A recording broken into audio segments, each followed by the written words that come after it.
This is Twit.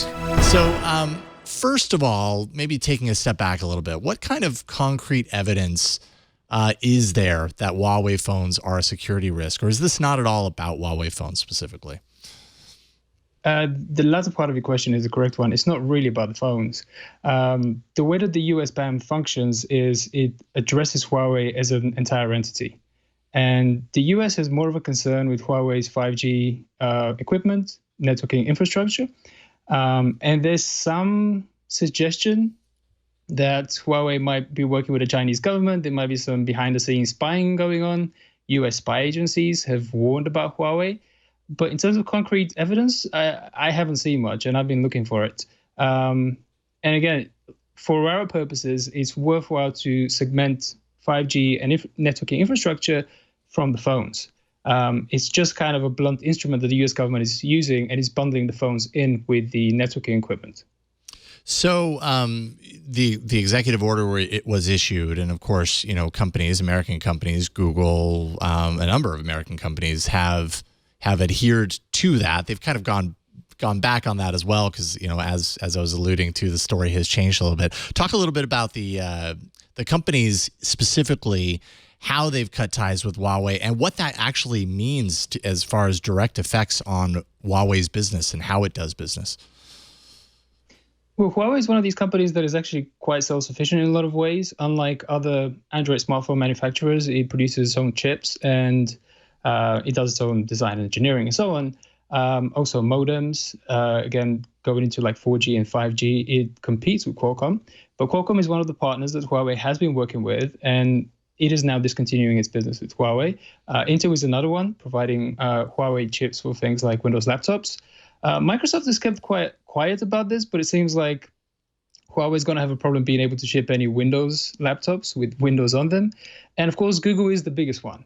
Google is the provider of Android. It discontinued its license to Huawei for Android. And what that means is that Huawei can still make Android phones, but only use the really, really bare bones Android open source project version, which for the purposes of somebody in the European or North American market isn't really Android. It's probably not going to be recognizable as Android, because when you think of that operating system, you're thinking Gmail, YouTube, Google Maps is a huge thing, Chrome, all of those additional things that Google bundles, and of course, the Google Play Store. That's really the key. That's the reason why Android can compete against iOS, because both of them have the third-party ecosystem of apps. So without the Play Store, I don't see how anybody can have any hope of selling an Android smartphone, and that is really the challenge for Huawei on its consumer business side. It's a huge challenge. What about the ARM news? That I think we saw this yesterday, that ARM put out a memo to tell its staff to stop any work with Huawei. But how can that affect the company? Okay, so my poetic way of putting this is that Android was a sledgehammer where Huawei's business just gets completely discombobulated, and then ARM is the final dagger. Because without the ARM license, Huawei just can't operate. It doesn't have a mobile business because of it, even though it produces its own processors with the Kirin series, those are based on ARM's designs and instruction sets. So without being licensed by ARM, the only viable way that Huawei can keep making these processors is to just completely disregard intellectual property. It's just to play into all of the stereotypes of Chinese companies saying, okay, we don't care, we'll copy you freely. And Huawei has never been one of those companies. That cliche is not really the case. And Huawei itself is worth crediting the company. Its founder and all of its executives, in as far as they've made comments, have said they appreciate that their partners, including ARM, Google, and so on, they're limited by legal liabilities within their own countries, and they have to abide by them. And they've said thank you to their partners for working with them for so long. So Huawei has been quite classy about this whole situation, whereas the US seems to be really determined to obliterate it from the planet. Mm-hmm.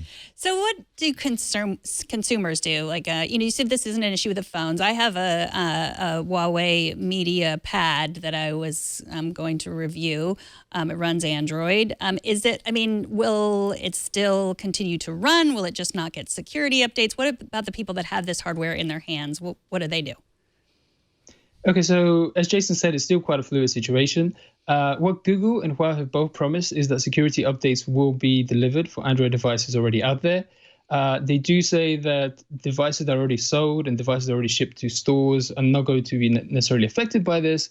But the big issue is Android OS version updates coming down the line. So if you're buying a smartphone today, you're kind of hoping, not guaranteed, that you get a couple of years worth of Android OS updates.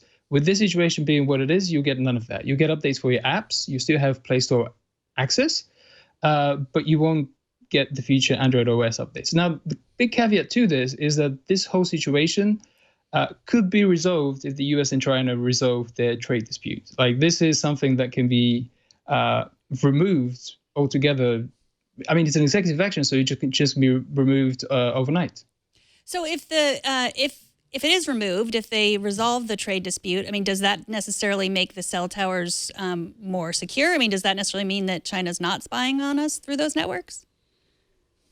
Absolutely not. It doesn't. But at the same time, we have no evidence that that's occurring. So this is, as far as I'm concerned, as a tech journalist, this is really exciting because it lets us get into the whole economics and international relations thing, and we have an excuse to write about that. But at the same time, the thing that bothers me is that there is not enough transparency going on. So we're hearing a lot of suspicions. We're hearing a lot of national security reasons why you can't talk about it. But I haven't heard of a single incidence where Huawei itself can be said, okay, this is the law and this is how you broke it. And the other thing, there is no path for Huawei to come back into the United States good books. I haven't heard the United States say, if you make these amends, we'll let you back in. Yeah, that's a big one right there. Now, Huawei has been preparing for something like this for quite a while. We've been hearing for years that they've been working on their own OS. And I'm sure, especially in the last year, knowing that the intensity around, kind of the U.S. accusations of security invasion, and working with the Chinese government and everything, that's been intensifying. So, of course, they've been working through this internally to prepare on some ways. Do you think they're ready? Were they prepared? Were they underestimating kind of the strength and response of what the U.S. could do? Well, like most parts of the story, there's multiple threads to this. So one is that Huawei has been stockpiling chips. So it can no longer do business with Intel, Qualcomm, Broadcom, and Xilinx, I think was the name of the other company.